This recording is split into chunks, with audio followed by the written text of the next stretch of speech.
AI is reshaping the skills contractors need to compete. Small businesses in particular need to adjust how they use these tools inside their proposals.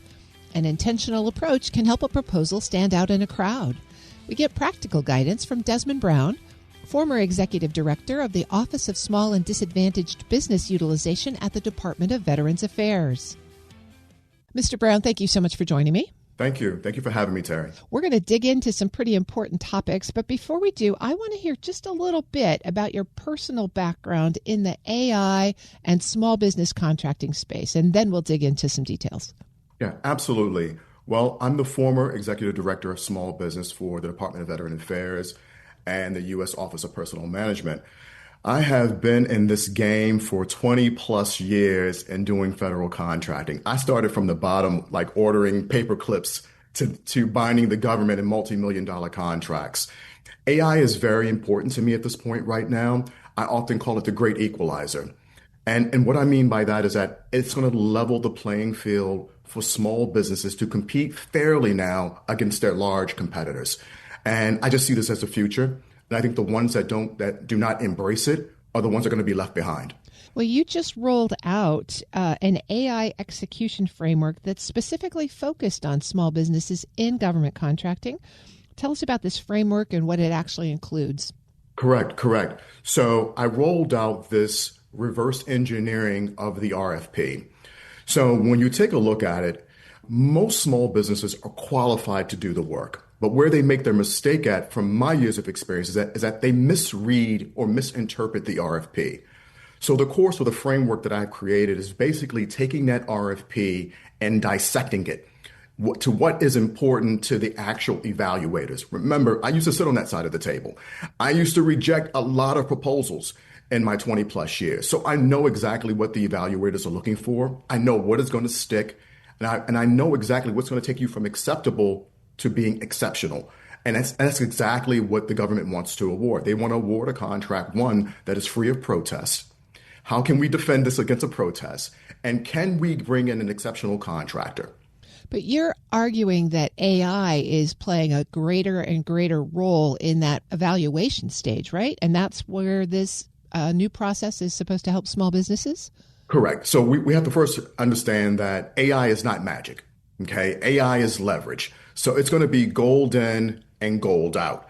So I think what's happening is that when a small business owner decides to approach and utilize AI, they have to consider it as a co-collaborator, not the sole originator of what your response is going to be. So that's, I think, where the disconnect actually comes. What I've been seeing in proposals that I've seen is that where AI has been used, you can clearly tell that the subject matter expert was really not involved in the process, that AI was just trying to grab information from what it found to respond to the RFP. And that's not going to get you to where you need to get to. If I understand this correctly, you're saying that this is sort of an AI war, that contracting officers are using AI to screen applicants for different RFPs, and the applicants are using AI to prepare their responses. So we've been told that the contracting officers are using AI, but we really have no proof of that as of yet. From my understanding was that the government understands the use of AI. However, I do not believe that it's being implemented correctly. So I still believe that there is a competitive advantage that small businesses have. Yes, but small businesses are definitely using AI to help do whatever they need to do, whether it is to help them write the technical proposal or help them create the cost proposal. So where are you seeing then small businesses make the biggest mistakes if they're using AI to respond to different kinds of bidding opportunities? Yeah, what's happening is that I believe most small businesses are technically qualified to do what they do. They simply just can't take what's in their head and tangibly put it on paper so they can be successful. So if your thoughts are all over the place, then that's exactly what AI is just going to augment it and amplify it. So, you have to have some sort of skills that you put on paper or whatever prompt you decide to put into AI or the document you upload. It's got to be as top notch as it possibly can be. So you have to give AI something to work with. I'm speaking with Desmond Brown. He's the former executive director of the Office of Small and Disadvantaged Business Utilization at the Department of Veterans Affairs. Desmond, let's follow this out a little bit because I know you've said that 2026 is really a turning point for small business.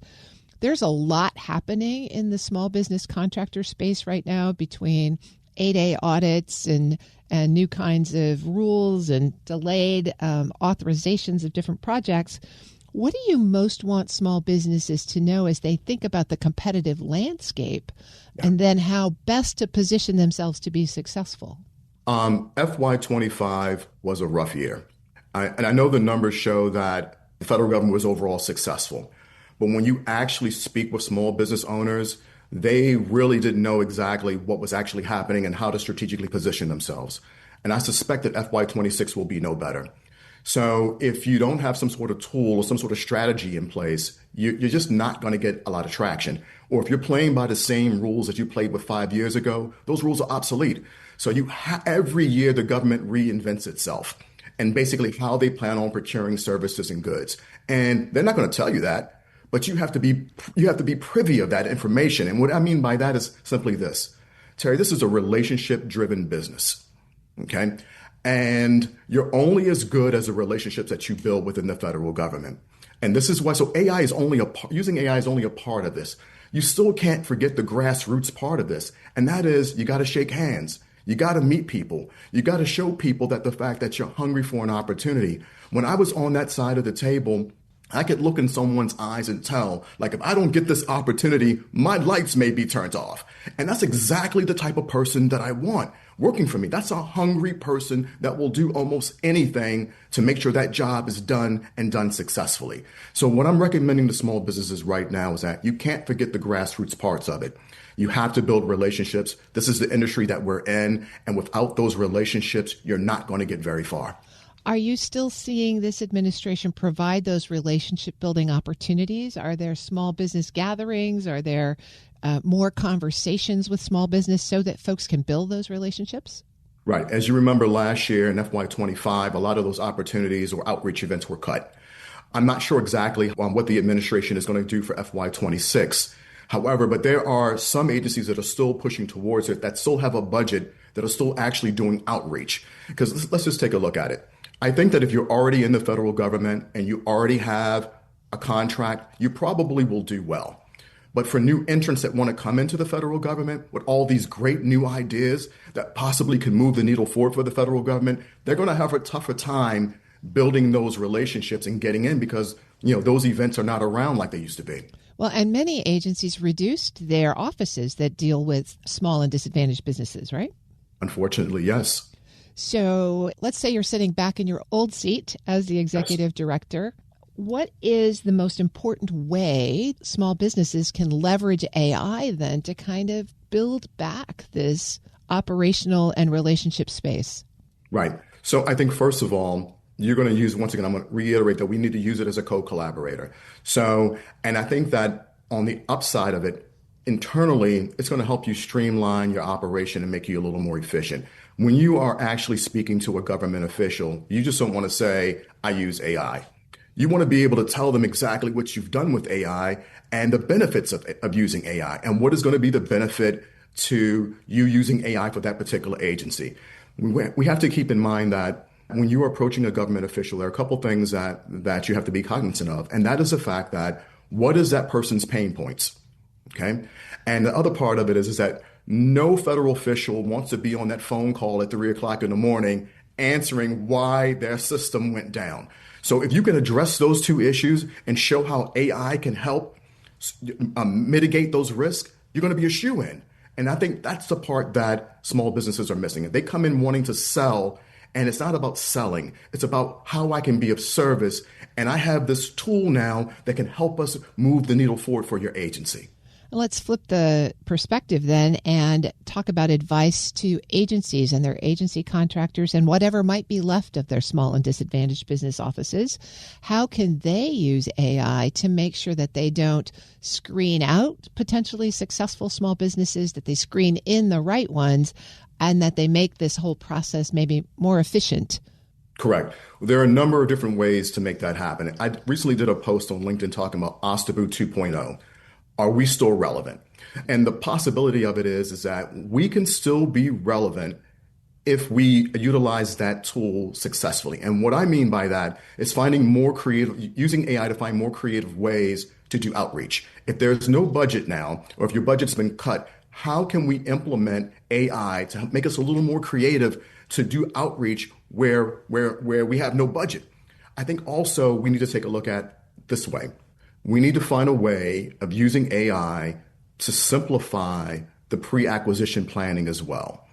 So what I mean by that is that Terry, if you take a look at some of the statements of work, they're actually no more than just copy and paste from 5 years ago with a little sprinkle of change on it, and then they call it a new requirement. Well, that's just can't fly anymore, because you're only going to get the responses based on how good the RFP is. So what I recommend now is that the OSIBUs work with contracting and the program offices using this tool, using AI to help develop a better and clean package that goes out the door. Therefore, we'll get better responses from industry. So, but the OSIBUs need to be proactive in that. I've been speaking with Desmond Brown. He's the former executive director of the Office of Small and Disadvantaged Business Utilization at the Department of Veterans Affairs. Really appreciate you coming on this morning. This is going to be an area that we continue to watch. Thank you for having me, Terry. Greatly appreciated. We'll post this interview at federalnewsnetwork.com/Federal Drive. Subscribe to the Federal Drive wherever you get your podcasts.